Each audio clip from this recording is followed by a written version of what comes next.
హల్లెలూయా. అందరం ఒకసారి సంతోషంగా దేవునికి స్తోత్రం చెబుదాం. మంచిది కూడి వచ్చిన మీ అందరికీ కూడా యేసుక్రీస్తు నామమున అందరికీ వందనాలు. కొద్ది నిమిషాలు వాక్యం మీద మనం మనసు పెడదాం. బైబిల్ గ్రంథంలో నుంచి యోహాను సువార్త 15వ అధ్యాయము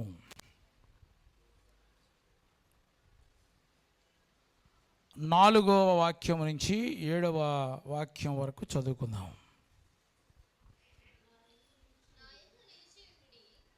నా యందు నిలిచి ఉండుడి, నీ యందు నేను నిలిచి ఉందును. తీగే ద్రాక్షవల్లితో నిలిచి ఉండితే గాని తానంతట తానే ఎలాగో ఫలించనో అలాగునే నా యందు నిలిచి ఉంటేనే గాని మీరును ఫలింపరు. ద్రాక్షవల్లిని నేను, తీగని మీరు. ఎవడు నా యందు నిలిచియుండునో, నేను ఎవని యందు నిలిచియుందునో వాడు బహుగా ఫలించును. నాకు వేరుగా ఉండి మీరేమీ చేయలేరు. ఎవడైనాను నా యందు నిలిచిండని ఎడల వాడు తీగ వలె బయట పారవేయబడి ఉండిపోవును.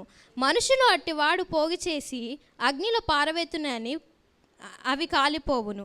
నా యందు మీరును మీ యందు నా మాటలను నిలిచిండిన ఎడల మీకేది ఇష్టమో అడుగుడి, అది మీకు అనుగ్రహింపబడును. చాలు. ప్రేమ కలిగిన తండ్రి, పరిశుద్ధుడైన దేవా, మీరు మా ఎడల చూపిన కృపకై నీకు వందనాలు చెల్లిస్తున్నాం. చదవబడిన వాక్య భాగం ద్వారా మాతో మీరు మాట్లాడండి. యేసుక్రీస్తు నామమున ప్రార్థిస్తున్నాము తండ్రి, ఆమేన్. ప్రియమైన దేవుని బిడ్డలారా, ఈ చదవబడిన వాక్య భాగాలు మనం గమనిస్తే కనుక ఒక వ్యక్తి ఫలించటానికి కావలసిన సూత్రములన్నీ కూడా దీంట్లో రాయబడి ఉన్నాయి. అంటే ఒక సూత్రం ఉంది దీంట్లో. మనము నాటిన మొక్క అయినా సరే, మనము కట్టిన ఇల్లు అయినా సరే, లేకపోతే చేస్తున్న ఉద్యోగాలైనా సరే, వ్యాపారాలైనా సరే, మనము అంచెలంచెలుగా అభివృద్ధి చెందాలని మనం అనుకుంటాం. మీరందరికీ మీరు చెప్తే బాగుండేది. స్తోత్రం. ఇది ప్రారంభం. హల్లెలూయా. కానీ దేవుని యొక్క ఉద్దేశం ఏంటంటే, ప్రభు యొక్క ఉద్దేశము మీరు బహుగా ఫలించాలి. ఆమేన్. హల్లెలూయా. ప్రియమైన దేవుని బిడ్డలారా, నీ చేతి నిండా నీకు డబ్బు ఉండొచ్చు, కానీ నీకు ఒంటి నిండా జబ్బులు ఉన్నాయేమో. నీ ఇంటి నిండా మనుషులు ఉండొచ్చు, నీ హృదయంలో నీకు ఆదరణ లేక ఉండొచ్చు నువ్వు. కాబట్టి నువ్వు ఎన్ని కలిగినప్పటికీ కూడా నీవు ఫలించలేవు. ఎప్పుడు నువ్వు బహుగా ఫలిస్తావంటే ఆయనలో నీవు నిలిచి ఉన్నప్పుడు. ఆమేన్. ఆ నిలిచి ఉండుడి అనే మాట 4 నుంచి 7 వచనాలు మనం చదువుకున్నాం కదా. మీరు జాగ్రత్తగా ఇంటికి వెళ్ళిన తర్వాత మీరు గమనించండి, 8 సార్లు రాయబడింది అన్నమాట. మీరు నిలిచి ఉండండి, నిలిచి ఉండండి. నిలిచి ఉండకుండా ఫలించాలని కోరుకుంటాం, అది శోచనీయమే, ఆశ్చర్యం అనిపిస్తుంది. నీకు ఉద్యోగం ఉన్నంత మాత్రాన, నీకు ఒకవేళ భవంతులు కట్టుకున్నంత మాత్రాన, లేకపోతే ఆకాశ గగనాల్లో తిరుగుతున్నంత మాత్రాన, సింహాసనం మీద కూర్చున్నంత మాత్రాన నువ్వు ఫలించినట్టు కాదు. కొంతమంది ఇవి చూడగానే, ఈ స్టేటస్ చూడగానే మీరు బాగా అభివృద్ధి చెందారు, ఆశీర్వదించబడ్డారండి అని అంటూ ఉంటారు. కానీ మనకు ప్రభువు నేర్పుతున్న సూత్రం ఏంటంటే, ఎవడు నా యందు నిలిచి ఉంటాడో, నేను ఎవని యందు నిలిచి ఉంటాడో వాడు బహుగా ఫలిస్తాడు. ఆమేన్. హల్లెలూయా. కాబట్టి చాలామంది ఉద్దేశం ఏంటంటే, ప్రభువు నమ్ముకుంటే చాలండి మనము ఫలిస్తాం అంటారు. నువ్వు నమ్ముకున్నంత మాత్రాన, విశ్వసించినంత మాత్రాన కాదు. యాకోబు రాసిన పత్రికలో ఏముందంటే చదవండి, 2వ అధ్యాయము 19వ వాక్య భాగాన్ని మనం చదువుకుందాం. దేవుడు ఒక్కడే నీవు నమ్ముచున్నావు, అలాగూ నమ్ముట మంచిదే. దెయ్యమును నమ్మి, స్తోత్రం, నువ్వు నమ్ముతున్నావు కానీ దెయ్యాలు నమ్ముతున్నాయి, వణుకుతున్నాయి. నువ్వు నమ్మటము ఒక ఎత్తు అయితే, నువ్వు వణుకుతుంటాం ఒక ఎత్తు అయితే గనక, నిలిచి ఉంటే గనక ఆయనలో నువ్వు బహుగా ఫలిస్తావు. అది ఆ సూత్రం నేర్చుకోవాలి మనం. నువ్వు ఎక్కడున్నా నువ్వు ఫలించాలని కోరుకుంటాం, బాగోదు అది. నువ్వు యేసులో నిలిచి ఉండాలి, వాక్యంలో నిలిచి ఉండాలి. నీవు ఎవడు నా యందు నిలిచి ఉంటాడు, మొట్టమొదటిగా నీవు నిలిచి ఉంటే, తర్వాత ఆయన అన్నాడు, నేను ఎవని యందు నిలిచి ఉంటానో. నీవు నిలిచి ఉంటే ఆయన నీలో నిలిచి ఉంటాడు. నీవు ప్రభు దగ్గరకు వస్తే ఆయన నీ దగ్గరకు వస్తాడు, అంతే కదా. మీరు దేవుని యొద్దకు రండి, అప్పుడు నేను మీ దగ్గరకు వస్తాను అంటున్నాడు. మీరు రాకుండా, నిలిచి ఉండకుండా మనం బహుగా ఫలించాలని కోరుకుంటాం, అంత మంచిది కాదు.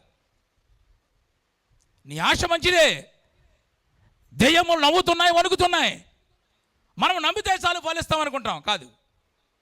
నమ్మిన నీవు, వణుకుతున్న నీవు ఆయనలో, వాక్యములో నువ్వు నిలిచి ఉంటే గనక నువ్వు ఖచ్చితంగా బహుగా నువ్వు ఫలిస్తావు. ఆమేన్, హల్లెలూయా.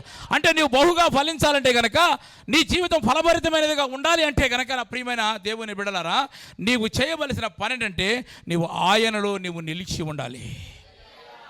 అయితే ఈరోజు నేను మీకు చెప్పాలనుకున్న మాట ఏంటంటే, అసలు ఎవరు బహుగా ఫలిస్తారు, ఎలాంటి వారు బహుగా ఫలిస్తారు? ఫలించడం కాదు ఇప్పుడు మనకు కావాల్సింది. ఏం కావాలి ఇప్పుడు? బహుగా ఫలించాలి. నిలిచి ఉందరు కానీ దేవునికి స్తోత్రం, హల్లెలూయా. ఎలా ఫలించాలి? ఎలా ఉండాలి? బహుగా ఫలించాలి. ఎవరు బహుగా ఫలిస్తారు? కొన్ని విషయాలు ఈ రోజున వాక్యం నుంచి మనం ధ్యానిద్దాం. చదవండి. మొట్టమొదటిగా కొరింథీయులకు రాసిన మొదటి పత్రిక 10వ అధ్యాయము 12వ వాక్య భాగాన్ని మనం చదువుకుందాం. తాను నిలుచుచున్నానని తలంచుకొనివాడు, తాను నిలుచుచున్నానని తలంచుకొనివాడు పడకుండునట్లు జాగ్రత్తగా చూసుకొనవలెను. సాధారణముగా మనుషులకు కలుగు శోధనలు తప్ప మరి ఏదియో మీకు సంభవించదు. దేవుడు నమ్మదగినవాడు. మీరు సహింపగలిగిన దానికంటే ఎక్కువగా ఆయన మిమ్మల్ని శోధింపనీయడు. అంతేకాని సహింపగలుగుటకు ఆయన శోధనలో కూడా తప్పించుకున్న మార్గమును కలుగచేయును. చాలు. ప్రియమైన దేవుని బిడ్డలారా, ఎవరు బహుగా ఫలిస్తారు? ఇది మన సబ్జెక్ట్. ఎవరు బహుగా ఫలిస్తారు, ఎలాంటి వారు బహుగా ఫలిస్తారంటే, ఈ చదువుకున్న వాక్యంలో ఏముందంటే, ఇక్కడ ప్రతి మనిషికి శోధన కాలం ఉన్నట్లుగా ఇక్కడ పౌలు గారు చెప్తున్నాడు. ఎవరికి? ప్రతి మనిషికి. కానీ మనమేమనుకుంటామంటే, నాకే ఈ శోధన వచ్చిందా, నాకే ఎందుకు వచ్చింది ఇది అని శోధన కాలంలో చాలామంది కూడా ప్రభువులో నిలిచి ఉండలేకుండా పడిపోతున్న వారు చాలామంది ఉన్నారు. అక్కడ రాయబడిన మాట ఏంటంటే, సాధారణముగా మనుషులకు కలుగు శోధన తప్ప నీకు మరి ఏది సంభవించదు, దేవుడు నమ్మదగినవాడు. ఆమేన్, హల్లెలూయా. మీరు సహించినంత వరకే మీకు శోధనలు వస్తాయి, కానీ ఆ శోధనలో గనక మీరు నిలవగలిగితే గనక దాన్ని తప్పించుకునే మార్గాన్ని కూడా ప్రభు నీకు చూపిస్తాడు. ఆమేన్, హల్లెలూయా. అంటే మనం నిలిచి ఉండాలి అంటే గనక, ప్రియమైన దేవుని శోధనలో పడకుండా మనము నిలిచి ఉండగలిగితే మనము బహుగా ఫలిస్తాం. ఆమేన్, హల్లెలూయా. నాకు తెలిసిన ఒక ఫ్యామిలీ ఉందన్నమాట, మీకు కూడా తెలుసు. ఈ మధ్య చిన్న శోధన వచ్చింది. యోధా బెత్లెహేము దేశము నుంచి విడిచిపెట్టేసి మోయాబు దేశానికి వచ్చింది. ఎవరో? నయమి ఫ్యామిలీ. ఆమేన్. ఫలించే అనుభవాన్ని కోల్పోయింది. అసలు యోధా బెత్లెహేము దేశం అంటే యేసు ప్రభు పుట్టిన బెత్లెహేము దేశంలో కదా ఆయన పుట్టింది. రొట్టెల ఇల్లు, దాన్ని వదిలిపెట్టి శపించబడిన దేశంలోనికి వచ్చింది. వెళ్ళింది. ఆ ఫలించడానికి వారు దూరం చేసుకుంది. కారణం నిలిచి ఉండలేక. మరలా ఎప్పుడైతే యోధా బేత్లెహేము దేశం తిరిగి వెళ్ళిందో అప్పుడు ఆమెను దేవుడు ఆశీర్వదించాడు. ఆమెను హల్లెలూయా. కాబట్టి నా ప్రియమైన దేవుని బిడ్డలారా, మనకు శోధన కాలములో మనము శోధనలో పడకుండానట్లు మనం గనక నిలిచి ఉండగలిగితే, శోధన కాలములో కూడా నిలిచి ఉండగలిగితే గనక నీవు బహుగా ఫలిస్తావు. ఆమెను హల్లెలూయా. యేసు ప్రభు వారు పేతురుతో ఒక మాట అంటున్నాడు, నువ్వు బాగా వాక్యం బాగా చెప్తావు, స్తోత్రం చెప్పు, ప్రసంగాలు బాగా చేస్తావు, నువ్వు నీ మాటలు విని చాలామంది కూడా ఆశ్చర్యపోతున్నారు. అందరిలో నీవు ఒక ప్రత్యేకమైన వ్యక్తిగా ఉండాలని కోరుకుంటున్నావు. అన్ని రంగాల్లో కూడా నువ్వు ముందుండాలని ఆశపడుతున్నావు. మంచిదే. నీటి మీద నడవాలని, నీటిలో కూడా నడవాలని నీకు ఆశ ఉంది. మంచిదే. కానీ ఇవన్నీ కూడా మంచిదే, కానీ ఒక శోధన కాలం వస్తుంది. జాగ్రత్త. ఆస్తిపాస్తులు సంపాదించుకునే కాలం కాదు ఇది. క్రైస్తవుడు ఆనందంగా బ్రతికే కాలం కాదు ఇది. ఒక శోధన కాలం వస్తుంది. సాతానుడు జల్లెడతో జల్లించే కాలం వస్తుంది. ఆ కాలంలో, ఆ సమయంలో కూడా నీవు నీ విశ్వాస జీవితాన్ని చాలా జాగ్రత్తగా కాపాడుకోవాలని పేతురుతో చెప్తే, ఒకవేళ ఇదే మాట ఒకవేళ మనకు చెప్పాడు అనుకోండి, వచ్చి వాక్యం ద్వారా ప్రభు మాట్లాడుతున్నాడు అనుకోండి, మనం ఏమనుకుంటాం, నా గురించి నీకు తెలియదు, నేను ఎంత భక్తిపరుడో తెలుసా, ఎన్ని పాటలు పాడతానో తెలుసా, మా ఇంట్లో ఎన్ని బైబిల్లో ఉన్నాయో తెలుసా, నా భక్తి జీవితం నీకేం తెలుసు అన్నట్లుగా పేతురు గారు ఉన్నాడు. నా ప్రియమైన దేవుని ఇప్పుడు ఒక రోజు రానే వచ్చింది, శోధన కాలం వచ్చింది.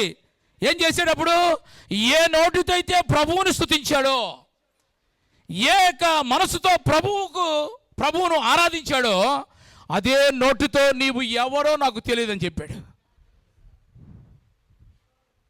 శోధన కాలం ఎవరు నిలబడలేకపోయాడు. ఒక చిన్న పాప అడిగింది కదా, నువ్వు యేసుతో ఉన్నవాడు వ్యక్తివే కదా అంటే, అబ్బబ్బా ఆయన ఎవరో నాకు తెలియదు.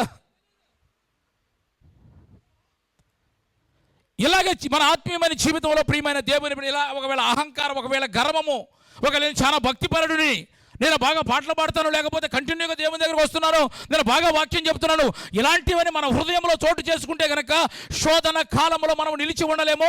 నిలిచి ఉండకపోతే కనుక నువ్వు ఫలించలేవు.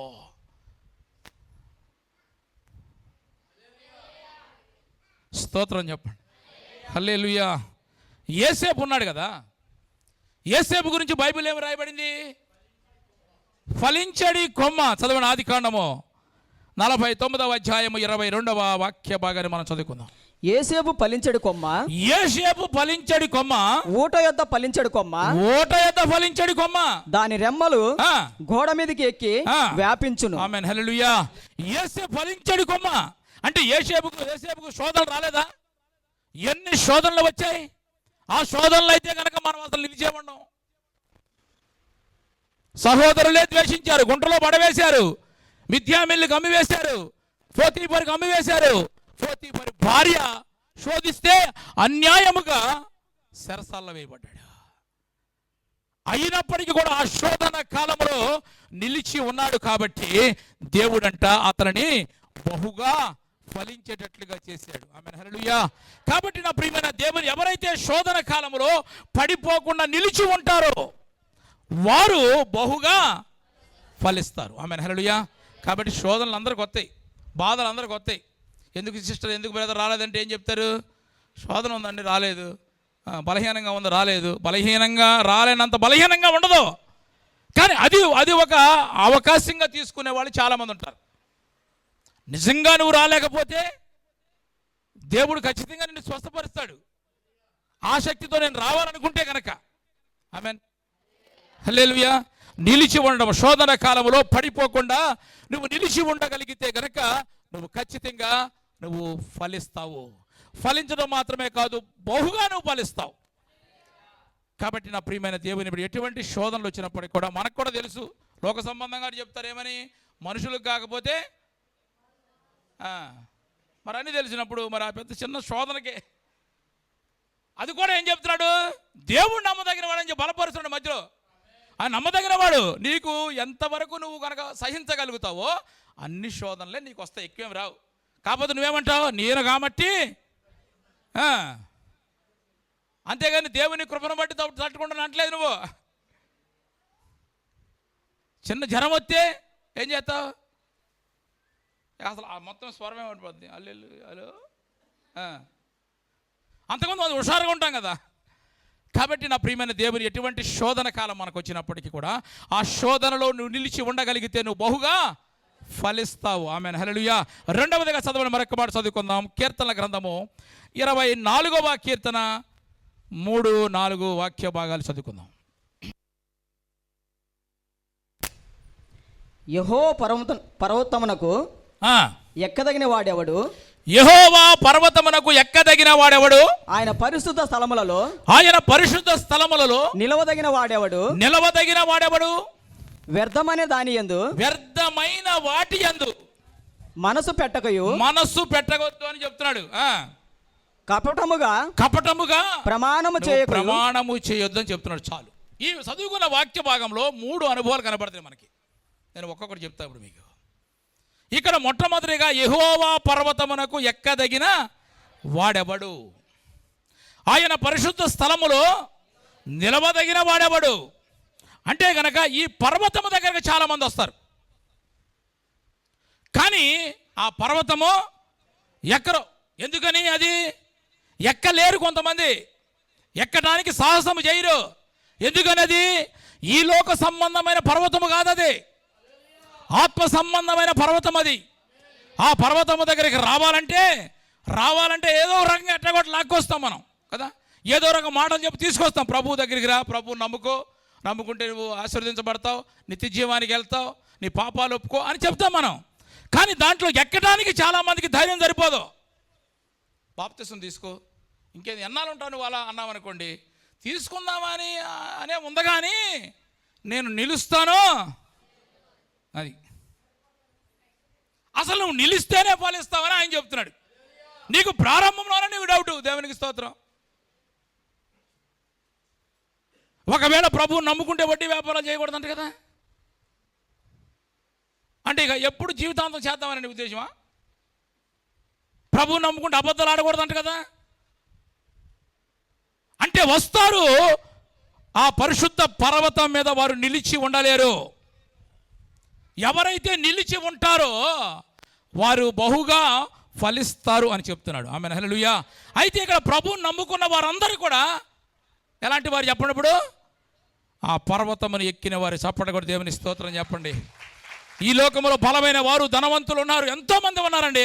చాలామంది కూడా ఆ పర్వతాన్ని ఎక్కలేరు ఇప్పటివరకు. కానీ ఆశ్చర్యకరుడైన దేవుడు, కనికరమ కలిగిన దేవుడు, కృప కలిగిన దేవుడు మనల్ని ప్రేమించి చీకటిలో నుంచి ఆశ్చర్యకరమైన వెలుగులోనికి నడిపించాడు. దేవునికి స్తోత్రం చెప్పు. మనందరినీ కూడా పర్వతం ఎక్కేటట్లుగా చేశాడు. ఎక్కిన నీవేం చేయాలి ఇప్పుడు? అది చెప్పాలి. అది ఏదో ఎక్కాను కదా దిగిపోతానంటే కుదరదు. నువ్వు నిలిచి ఉండాలి. స్తోత్రం చెప్పు. నీవు నిలిచి ఉండగలిగితే గనక నువ్వు బహుగా ఫలిస్తావు. ఎవరు నిలిచి ఉంటారు? తర్వాత చెప్తున్నాడు అక్కడ ఏమని? వ్యర్థమైన వాటి యందు మీరు, అది వ్యర్థమైన వాటి మీద దృష్టి పెట్టకపోతే నీవు ఆ పర్వతం మీద నిలిచి ఉండగలుగుతావు. చప్పట్లు కొడతావు ఒకసారి.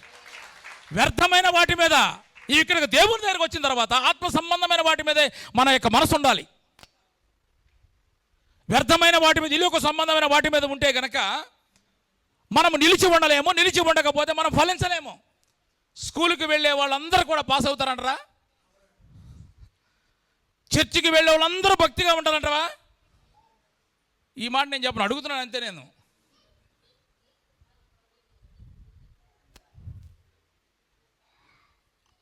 అయితే నువ్వు ఫలించాలని ఆశ నీకుంటే గనక భక్తి వేషము ధరించుకుని ఆయన పర్వతం మీద నిలిచి ఉండేదానికంటే, నిలిచి ఉండాలి అనుకుంటే గనక వ్యర్థమైన వాటి మీద నువ్వు మనసు పెట్టకపోతే గనక ఏది వ్యర్థమైనది, ఏది అర్థమైనది నీకు తెలియాలి. కాబట్టి ఏది అర్థమైంది, ఏది వ్యర్థమైంది మనకు తెలియాలి. ఏది చేయకూడనిది, ఏది చేయవలసిందనేది మనకు తెలియాలి. తెలియకపోతే గనక మనం నిలిచి ఉండలేం మనం కదా. నీళ్లలో ఉన్న లోతు, మనసులో ఉన్న మర్మము ఎవరికి కూడా తెలియదండి. అంతేనా? దిగితే కానీ లోతు తెలుస్తుంది. స్తోత్రం. అంతే కదా, నీ మనసులో ఏముందో బయటికి వస్తేనే తెలుస్తుంది. ఒకసారి యేసు ప్రభు వారు ఒక ఇంటికి భోజనానికి ఆహ్వానించబడ్డాడు. తన సహోదరుడిని సజీవంగా లేపినందుకు కృతజ్ఞతగా ఈరోజు మా ఇంటికి భోజనానికి రమ్మని పిలిచారు. ఎవరో మార్తమ్మ గారు పక్కన కూర్చున్నారు, దేవుని స్తోత్రం. పిలిచారు. అప్పుడు అక్కడికి మార్తమ్మ గారు కాదు కానీ మరి అక్కడికి వచ్చింది. వచ్చి ఏం చేసిందంటే మిగిలిన విలువ గల ఒక అత్త జటమాంసి అత్తరు తీసుకుని చేరున్నారా యేసు ప్రభు యొక్క పాదాలు కడుగుతుంది. అప్పటికి అక్కడ ఒక అతను వచ్చాడు, అక్కడే ఉన్నాడు. ఎవరో యేసు ప్రభుతోనే ఉన్నాడు. యేసు ప్రభు పెట్టి అని తింటున్నాడు. అతను ఏమంటున్నాడు అంటే చదవండి ఇప్పుడు యోహాను సువార్త 12వ అధ్యాయము 5వ వాక్య భాగాన్ని మనం చదువుకుందాం. ఈ అత్తరెందుకు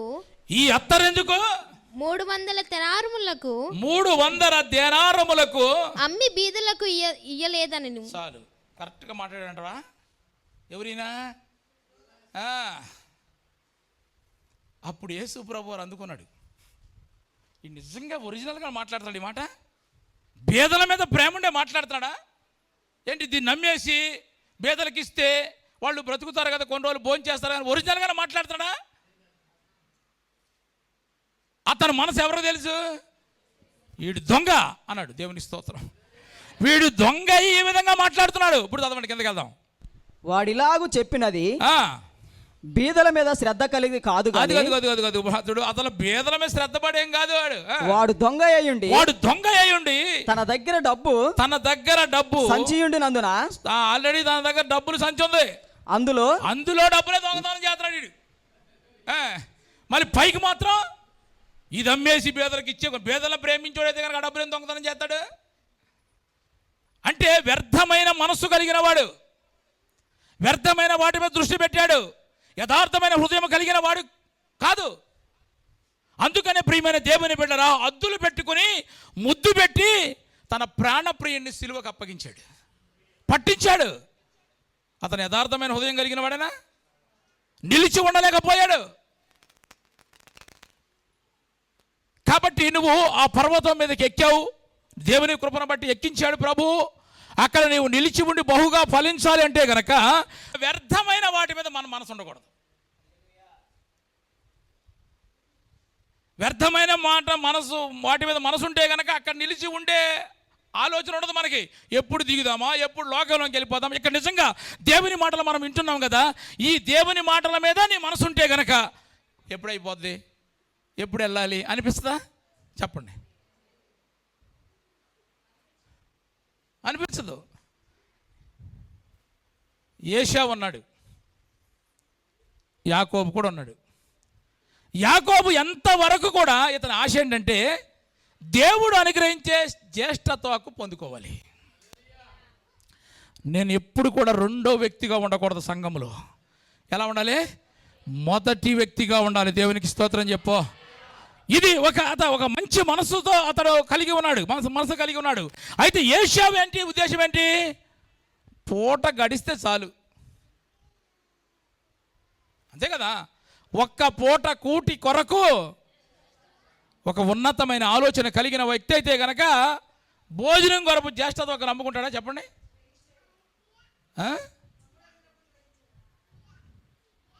ఆత్మ సంబంధమైన ఆలోచన ఏమాత్రం లేదు. ఆత్మ సంబంధమైన ఆలోచన కొరకు తహతహలాడే వ్యక్తి కాదు. ఏ రోజు గడితే ఆ రోజు చాలు. కొంతమంది ప్రియమైన దేవుని ఆత్మ సంబంధమైన సహవాసం అన్నా, ఆత్మ సంబంధమైన ఉపదేశం అన్నా కొంతమందికి అసలు ఇష్టం ఉండదు. మేము కూడా వచ్చామా, కూర్చున్నామా, వెళ్ళామా. నీకు ఆత్మ సంబంధమైన ఉపదేశం కొరకేని వస్తే గనక వ్యర్థమైనవన్నీ కూడా వాక్యం వింటున్నప్పుడు అన్నీ కూడా బయటికి రావాలి. అవన్నీ యాకోబుకు తెలుసు ఏది శ్రేష్టమైనదో ఏది వ్యర్థమైనదో తెలుసు. యాకోబు ఉన్నతమైన ఆలోచన కలిగి ఉన్నాడు కాబట్టి యాకోబును దేవుడు బహుగా ఆశీర్వదించాడు. ఫలించాడంటే గొప్ప జనాంగముగా మార్చాడు. చప్పట కూడా దేవుని స్తోత్రం చెప్పండి. అంటే వ్యర్థమైన వాటి మీద మనస్సు లేదండి అతనికి. అతని ఆలోచన అంతా కూడా నేను మొదటి వ్యక్తిగా ఉండాలి, నేను జ్యేష్ఠత హక్కు నాకు కావాలి. దాని కొరకు ఏం చేశాడు? కడుపు కట్టుకున్నాడు, ఆశలు వదులుకున్నాడు, దేవునితో పోరాడి గెలిచాడు. ఆమేన్, హల్లెలూయా. కాబట్టి ప్రియమైన దేవుని బిడ్డలారా, ఆ పర్వతం మీదకి దేవుడు మనల్ని ఎక్కించాడు కదా. ఎక్కిన మనము నిలిచి ఉంటేనే ఫలిస్తాం. నిలిచి ఉండాలంటే గనక వ్యర్థమైన వాటి మీద మన మనసు ఉండకూడదు.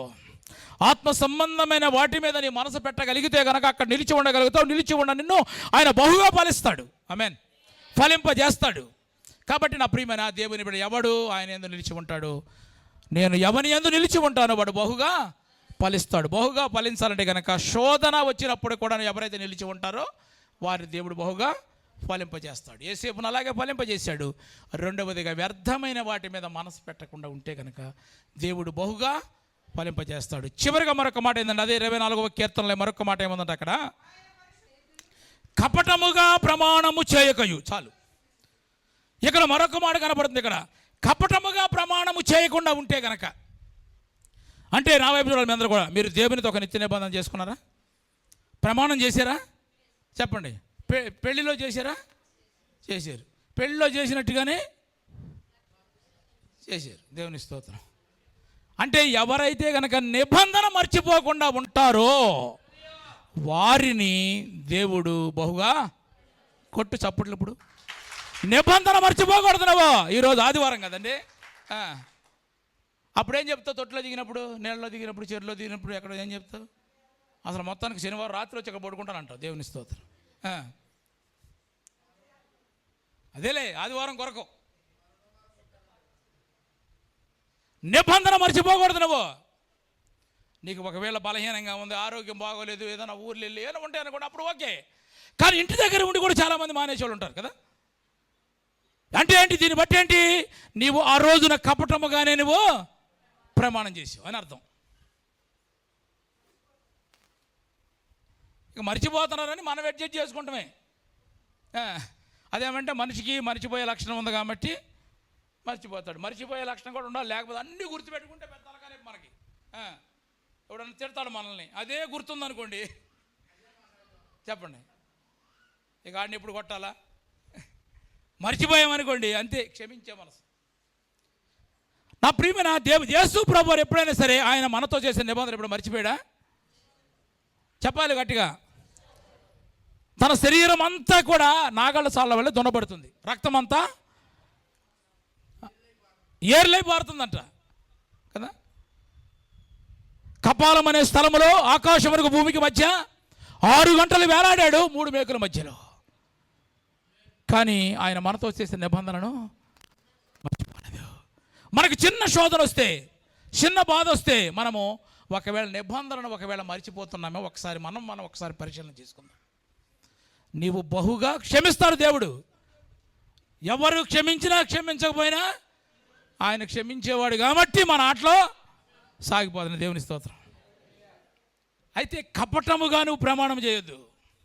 వ్యర్థమైన వాటి మీద మనసు పెడితే కనుక ఆ పర్వతం మీద నిలిచి ఉండలేవు, నువ్వు ఫలించలేవు.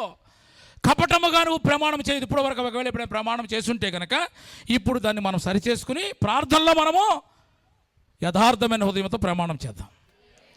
సౌలు ఉన్నాడు, ఏం చేస్తున్నాడు? గాడిదల వెంట తిరుగుతున్నాడు. అంటే వాళ్ళ నాన్నగారు గాడిదలు పోతే వెతుకుతూ ఉన్నాడు. అలాంటి వ్యక్తిని ప్రియమైన దేవుని బిడ్డలారా, ఇశ్రాయేలు ప్రజల మీద రాజుగా దేవుడు అభిషేకించాడు. ఆమేన్, హల్లెలూయా. అంటే రక్షించి, అభిషేకించి, ఆత్మ సంబంధమైన సహవాసంలో చేర్చాడు. ఇప్పుడు కూడా చెప్పొచ్చు మీరు, చేర్చాడు లేదా? ఆత్మ సంబంధమైన సహవాసంలో మనల్ని చేర్చాడు. అంటే అక్కడ దేవుని వాక్యం ఏముందంటే, తర్వాత సౌలు ప్రవక్తలతో ఉన్నాడా అనే ఒక సామెత కూడా వచ్చింది. అంటే సౌలు ప్రవక్తల్లో కలిసిపోయేంతగా దేవుడు అతనిని అభిషేకించి నిలబెట్టాడు. అంటే వాళ్ళే వీళ్ళు, వీళ్ళే వాళ్ళు అన్నట్లుగా సౌలును దేవుడు ఆ రీతిగా ఆశీర్వదించాడు. ఆ సమయంలో అతని నడక మారింది, అతని పడక మారింది, అతని ఆలోచన మారింది, అతనిలో ఒక విప్లవాత్మకమైన మార్పు వచ్చింది. అయితే ప్రియమైన దేవుని బిడ్డలారా, సౌలు దావీదు మీద ఈర్ష్య పెట్టుకున్నాడు.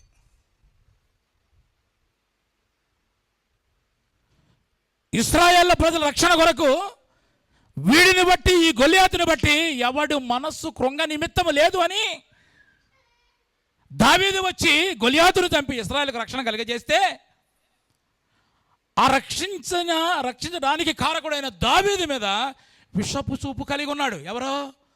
సౌలు. ప్రియమైన దేవుని బిడ్డలారా, అంటే తర్వాత ఏం చేశాడు? దేవుడు ఆయన మహాకృపను బట్టి మనల్ని రక్షించుకుని సంఘంలో చేర్చినట్లుగా ఆయన ఎక్కడో తిరుగుతున్న వ్యక్తిని తీసుకొని వచ్చి రాజుగా చేస్తే, ఆ రాజ్య పరిపాలన పక్కన పెట్టి విడిచిపెట్టేసేసాడు, ప్రజలను పక్కన పెట్టాడు, దావీదును తరవడం ప్రారంభించాడు.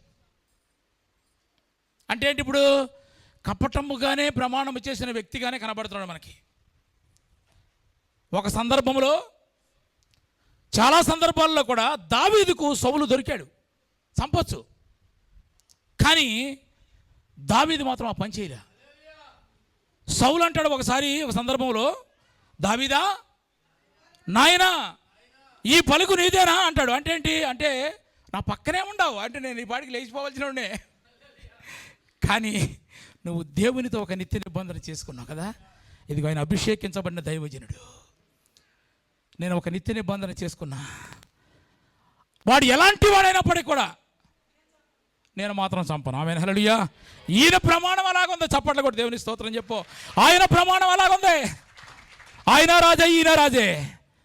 కానీ దావీదంట అంతకంతకు వర్ధిల్లుతూ వచ్చాడు, సౌలు నేరసిల్లిపోతూ వచ్చాడు. కారణం ఏంటంటే కపటమైన ప్రమాణము. నువ్వు దేవునితో ఒక నిత్య నిబంధన చేసుకున్న మనమందరం కూడా ఆయా సందర్భాలలో ఒకవేళ పరిస్థితులను బట్టి ఒకవేళ ఇంతవరకు ఒకవేళ తప్పిపోయి ఉంటే, ఈ రోజైనా సరే యథార్థమైన ప్రమాణముతో మనం దేవుని సన్నిధిలో చేసుకోగలిగితే అక్కడ నిలబడగలుగుతాం. అక్కడ నిలబడగలిగితే కనుక ఖచ్చితంగా దేవుడు మనలను బహుగా ఫలింప చేస్తాడు. ఆమేన్, హల్లెలూయా. సమూయేలు 2వ గ్రంథం 3వ అధ్యాయము 1వ వాక్యం. సౌలు కుటుంబీకులకును దావీదు కుటుంబీకులకును బహుకాలము యుద్ధము జరగగా, జాగ్రత్తగా యుద్ధము జరిగింది. దావీదు అంతకంతకు ప్రబలను సౌలు కుటుంబము అంతకంతకు నేరసిల్లిపోయింది. ఆమేన్, హల్లెలూయా. 5వ అధ్యాయం 10వ వాక్యం చదవండి. దావీదు అంతకంతకు వర్ధిల్లెను సైన్యములకు అధిపతియగు యెహోవా అతనికి తోడై ఉన్నాడు. ఆమేన్, హల్లెలూయా. నీవు నిలిచి ఉంటే గనక ఆయన నీకు తోడుగా ఉంటాడు. ఆయన తోడుగా ఉంటే గనక నువ్వు ఫలిస్తూ ఉంటావు. నువ్వు నిలిచి ఉండటం నేర్చుకోవాలి. ఆ పర్వతం మీదకి దేవుడు మనల్ని నడిపించాడు. ఆయన మహాకృపను బట్టి ఎందరికో లేని మహాభాగ్యం అండి అది మనకి. కానీ అక్కడికి వెళ్ళిన మనం అందరం కూడా నిలిచి ఉండాలంటే వ్యర్థమైన వాటి మీద మనం మనసు పెట్టకూడదు. కపటముగా మనం ప్రమాణం కూడా ఎప్పుడు కూడా చేయొద్దు. చాలామంది వారు ఫలించట్లేదు, ఆశీర్వదించబడలేదంటే నా కర్మ అండి, నా రాత అంటారు. కానీ ఒకటి సీక్రెట్ ఏంటంటే నువ్వు నిలిచి ఉండలేదు అంతే. నువ్వు నిలిచి ఉంటే కనుక, నువ్వు చేస్తున్న ఉద్యోగంలో కానీ, వస్తున్న సంఘంలో కానీ, నువ్వు ఎక్కడికి వెళ్ళినప్పుడు నిలిచి ఉండగలిగితే కనుక, వాక్యంలో నిలిచి ఉండగలిగితే కనుక, నువ్వు ఖచ్చితంగా దేవుడు నిన్ను బహుగా ఫలిస్తాడు. ఆమేన్, హల్లెలూయా. కాబట్టి ఎవడు నా యందు నిలిచి ఉంటాడో, నేను ఎవరి యందు నిలిచి ఉంటానో వాడు బహుగా ఫలిస్తాడు. మనం బహుగా ఫలించాలని మనం కోరుకుంటాం. చిన్నగా ఫలిస్తే చాలనుకుంటాం మనం కదా. కానీ ఆయన కోరుకునేది కాదు, బహుగా ఫలించాలి. ఎవరు ఫలిస్తారు? శోధన కాలంలో పడిపోకుండా నిలిచిన వారు ఫలిస్తారు. ఎవరు ఫలిస్తారు? వ్యర్థమైన వాటి మీద మనసు పెట్టిన వారు ఫలిస్తారు. ఎవరు ఫలిస్తారు? కపటమైన ప్రమాణము చేయకుండా యథార్థమైన ఉదయంతో ప్రమాణము చేసిన వాళ్ళు ఫలిస్తారు. తల్ల వంచండి, ప్రార్థన చేసుకుందాం.